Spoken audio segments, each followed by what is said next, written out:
Sakal Gunar Vande Guru Sri Charanaravindan.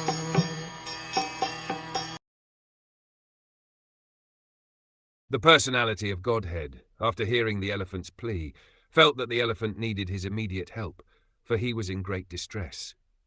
Thus at once the Lord appeared there on the wings of the king of birds, Garuda, fully equipped with his weapon, the wheel, Chakra.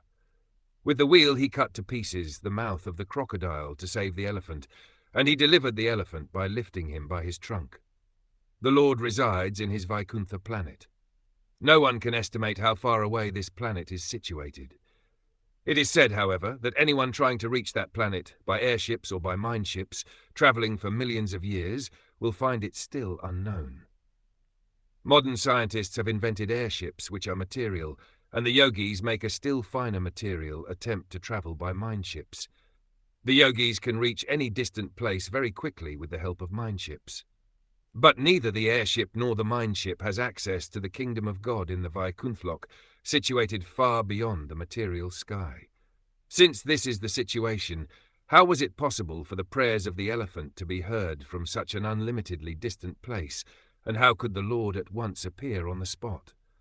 These things cannot be calculated by human imagination. All this was possible by the unlimited power of the Lord, and therefore the Lord is described here as Aprameya, for not even the best human brain can estimate his powers and potencies by mathematical calculation. The Lord can hear from such a distant place, he can eat from there, and he can appear simultaneously in all places at a moment's notice. Such is the omnipotency of the Lord.